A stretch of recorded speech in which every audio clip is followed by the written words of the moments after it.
क्या आप भी बड़ा होकर मनी इनकम करना चाहते हो? तो इसके लिए आपको इकोनॉमिक एक्टिविटीज़ के बारे में नॉलेज रहना बहुत ज़रूरी है। इकोनॉमिक एक्टिविटीज़ को टोटल 3 पार्ट में डिवाइड किया गया है। Number 1 primary activities, number 2 secondary activities, number 3 tertiary activities. Primary activities हम लोग उसी को बोलेंगे जो चीज़ हम लोग डायरेक्टली नेचर से गेन करते हैं उसको हम लोग प्राइमरी एक्टिविटीज़ के अंदर रखते हैं। जैसे एग्रीकल्चरल क्रॉप प्रोडक्शन, इसके लिए डायरेक्टली हम लोगों को नेचर के ऊपर डिपेंड करना पड़ता है। हंटिंग के लिए फॉरेस्ट के ऊपर डिपेंड करना पड़ता है। ऐसे ही कुछ मिनरल को एक्सट्रैक्शन के लिए नेचर के ऊपर डिपेंड करना पड़ता है। तो ये सब प्राइमरी एक्टिविटीज़ के अंदर ही आता है। ऐसे ही कुछ नेचुरल रिसोर्स को जब हम लोग प्रोसेसिंग के बाद new types of product create करते हैं उसको हम लोग सेकेंडरी एक्टिविटीज़ बोलते हैं। जैसे इंडस्ट्रियल वर्क जो है वो सेकेंडरी एक्टिविटीज़ के अंदर आता है। ऐसे ही primary activities and secondary activities को डेवलप करने के लिए हम लोगों को ट्रांसपोर्ट चाहिए, बैंकिंग सिस्टम चाहिए, इंश्योरेंस सिस्टम चाहिए, ट्रेड चाहिए। ऐसे ही कुछ एक्टिविटीज़ जहाँ पर किसी भी टाइप का प्रोडक्ट प्रोड्यूस नहीं होता है लेकिन प्राइमरी एंड सेकेंडरी एक्टिविटी को हेल्प करता है डेवलप करने के लिए, उसको हम लोग बोलते हैं टर्शियरी एक्टिविटीज़। क्या आप एक फार्मर फैमिली से बिलोंग करते हो तो आपको कृषि के बारे में नॉलेज होगा। इस वीडियो में हम लोग एग्रीकल्चर को और भी थोड़ा सा जूम करके देखेंगे। हम लोगों को ये समझना जरूरी है एग्रीकल्चर क्या होता है। What is agriculture? एग्रीकल्चर एक ऐसा वर्ड है जो लैटिन वर्ड से डेवलप्ड हुआ है, जो 2 वर्ड का कॉम्बिनेशन है। एक होता है एगार या एग्री जिसका मीन होता है सोइल, और एक होता है कल्चर। कल्चर का मतलब होता है कल्टीवेशन, मतलब सोइल कल्टीवेशन करके हम लोग जो क्रॉप्स प्रोडक्शन करते हैं तो उसी को हम लोग एग्रीकल्चर बोलते हैं। लेकिन इसके साथ लाइव स्टॉक फार्मिंग भी एसोसिएट रहता है, मतलब कुछ पशुपालन इसमें भी एसोसिएट रहता है, क्योंकि उससे हम लोगों को मीट, पनीर, चीज़, मिल्क इस टाइप का प्रोडक्ट हम लोगों को मिलता है। तो एग्रीकल्चर लैंड कल्टीवेशन के साथ साथ रेयरिंग ऑफ लाइव स्टॉक, इसको भी हम लोग एग्रीकल्चर के नाम पर जानते हैं। एग्रीकल्चर या फार्मिंग सिस्टम एक ऐसा सिस्टम है जहाँ पर कुछ इनपुट किया जाता है, इनपुट के बाद उसमें प्रोसेसिंग होता है और प्रोसेसिंग के बाद कुछ आउटपुट निकलता है। चलिए इसमें इनपुट, प्रोसेसिंग और आउटपुट कैसे होता है इस चीज़ के बारे में हम लोग बात करेंगे। एग्रीकल्चर सिस्टम में जो इनपुट होता है वो इनपुट को 2 पार्ट में डिवाइड किया जाता है। एक होता है फिजिकल इनपुट और एक होता है ह्यूमन इनपुट। फिजिकल इनपुट में आपको सनशाइन चाहिए, आपको रेनफॉल चाहिए, कल्टीवेशन के लिए अवेलेबल लैंड चाहिए एंड टेम्परेचर चाहिए। ये सब क्या है नेचर से हम लोगों को डायरेक्टली मिलता है, इसलिए इसको फिजिकल इनपुट के नाम पर जाना जाता है।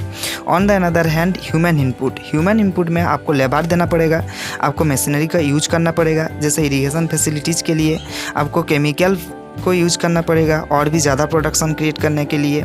ये सब मैटर को हम लोग ह्यूमन इनपुट के नाम पर जानते हैं। ये सब इनपुट करने के बाद एग्रीकल्चर फील्ड में प्रोसेसिंग होता है।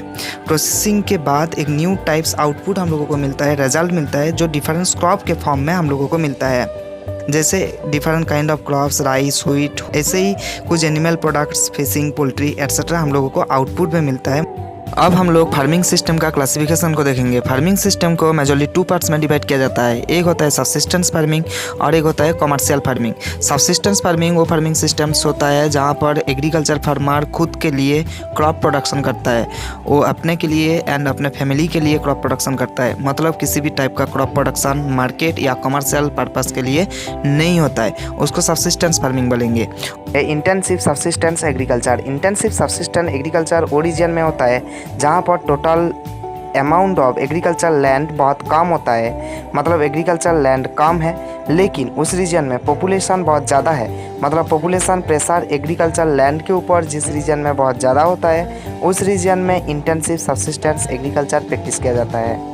नेक्स्ट हम लोग बात करेंगे नोमैडिक हार्डिंग के बारे में। नोमैडिक हार्डिंग में क्या होता है, जो रेगिस्तान होता है जैसे राजस्थान हो गया, आपका सेमी एरिड कुछ रीजन होता है, ऐसे ही जम्मू कश्मीर रीजन में जनरली फार्मर के साथ जो एनिमल्स रहता है जैसे कैमल, याक या गोट, सीप एट्सेट्रा, उसको लेकर साथ में वो लोग न्यू टाइप रीजन में मूव करते हैं सीजन वाइज, मतलब एक सीजन में एक प्लेस से दूसरे प्लेस में वो लोग मूव करते हैं। तो इसी टाइप का सिस्टम को हम लोग क्या बोलेंगे, नोमैडिक हार्डिंग। नेक्स्ट हम लोग बात करेंगे कमर्शियल फार्मिंग के बारे में। कमर्शियल फार्मिंग नाम से ही आपको क्लियर पता चल रहा है, कॉमर्स के लिए मतलब ट्रेड के लिए या बिजनेस के लिए क्रॉप प्रोडक्शन किया जाता है। इस टाइप का agriculture system generally USA, Europe etcetera country में देखने के लिए हम लोगों को मिलता है। नेक्स्ट हम लोग बात कर रहे हैं कमर्शियल फार्मिंग का ही एक जनरल पार्ट है मिक्स्ड फार्मिंग। मिक्स्ड आपको नाम से ही पता चल रहा है, जिस सिस्टम में एग्रीकल्चर क्रॉप प्रोडक्शन के साथ साथ लाइव स्टॉक प्रोडक्ट भी हम लोगों को मिलता है, मतलब एनिमल प्रोडक्ट्स भी हम लोगों को मिलता है, उसको हम लोग क्या बोलेंगे, mixed farming. Mixed farming generally European country में देखने के लिए मिलता है। ऐसे ही कॉमर्शियल फार्मिंग का एक जनरल पार्ट है प्लांटेशन फार्मिंग। प्लांटेशन फार्मिंग में एक सिंगल क्रॉप को ग्रोन किया जाता है एक लार्ज एरिया में, वो भी कॉमर्स पर्पस के लिए या बिजनेस पर्पस के लिए। जनरली इंडिया में टी प्रोडक्शन किया जाता है कॉमर्शियल पर्पस के लिए, जहाँ पर एक single crop high capital invest करके मॉडर्न मशीनरी सिस्टम को इन्वेस्ट करके क्रॉप प्रोडक्शन किया जाता है। उसी को हम लोग को प्लांटेशन फार्मिंग के नाम पर जानते हैं।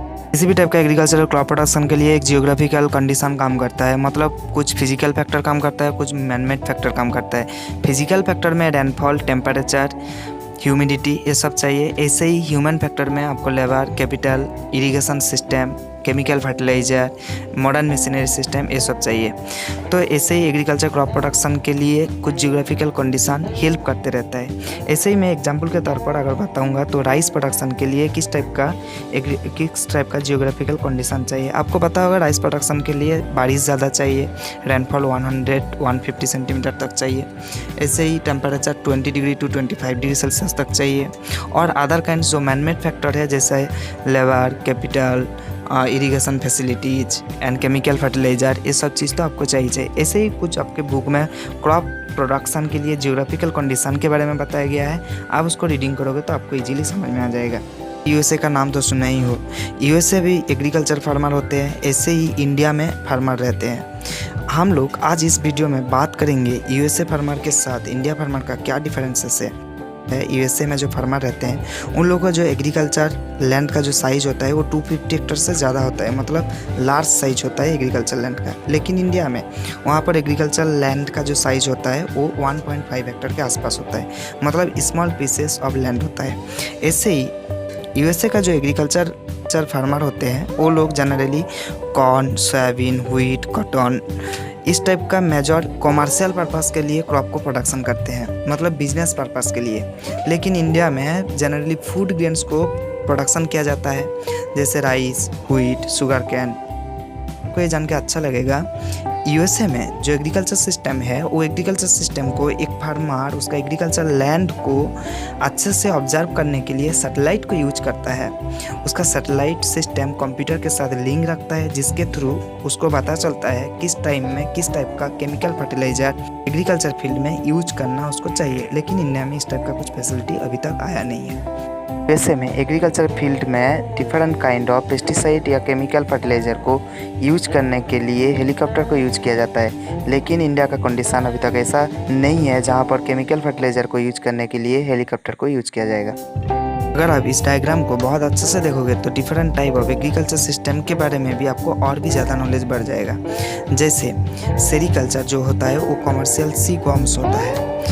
पेसिकल्चर जो होता है वो जनरली ब्रीडिंग ऑफ फिश होता है। ऐसे विटिकल्चर जो होता है वो ग्रेप्स कल्टीवेशन के लिए बोला जाता है। हॉर्टिकल्चर जो होता है वो वेजिटेबल, फ्लावर्स, फ्रूट्स सब कुछ कमर्शियल पर्पस के लिए जो प्रोडक्शन होता है उसी को हम लोग हॉर्टिकल्चर के नाम पर जानते हैं। शिफ्टिंग कल्टीवेशन वो कल्टीवेशन होता है जिस कल्टीवेशन सिस्टम में एक एग्रीकल्चर लैंड को कुछ दिन यूज करने के बाद एक new type of agriculture land searching के लिए फार्मर को एक प्लेस से दूसरे प्लेस में जाना पड़ता है। शिफ्टिंग कल्टीवेशन डिफरेंट रीजन में डिफरेंट नाम पर जाना जाता है। जैसा नॉर्थ ईस्ट इंडिया में झूमिंग कल्टीवेशन, मेक्सिको में मिल्पा, ब्राज़ील में रोका, मलेशिया में लाडांग नाम पर जाना जाता है।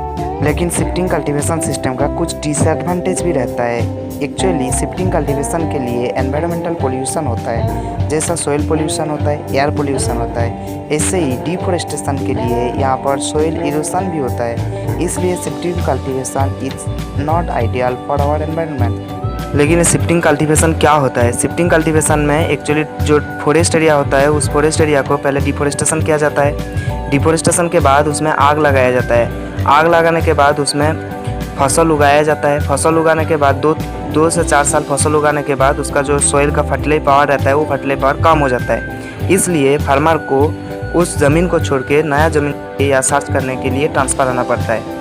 इसी को स्लैश एंड बर्न एग्रीकल्चर के नाम पर जाना जाता है। ये प्रिमिटिव सब्सिस्टेंस टाइप का एक जनरल टाइप है। आपको ये वीडियो अच्छा लग रहा है तो प्लीज़ चैनल को सब्सक्राइब कीजिए एंड बेल आइकन में प्रेस कीजिए, क्योंकि इस टाइप का वीडियो आपको हर टाइम मिलते रहेगा। एग्रीकल्चर के साथ कुछ इंपॉर्टेंट टर्म आता है जो टर्म के बारे में आपको नॉलेज रहना बहुत ज़रूरी है। जैसे एरेबल लैंड। एरेबल लैंड वो लैंड होता है जिस लैंड में एग्रीकल्चरल क्रॉप प्रोडक्शन होता है, उसी को हम लोग एरेबल लैंड बोलते हैं। नेक्स्ट होता है ऑर्गेनिक फार्मिंग। ऑर्गेनिक फार्मिंग वो फार्मिंग सिस्टम होता है जहाँ पर नेचुरल पेस्टिसाइड को यूज किया जाता है, किसी भी टाइप का केमिकल फर्टिलाइजर या केमिकल पेस्टिसाइड को यूज नहीं किया जाता है। और जो सीड्स होता है, जो क्रॉप्स का सीड्स होता है, उसका किसी भी टाइप का जेनेटिक मॉडिफिकेशन नहीं किया जाता है। उसी सिस्टम को हम लोग ऑर्गेनिक फार्मिंग सिस्टम के नाम पर जानते हैं। Thanks for watching the video.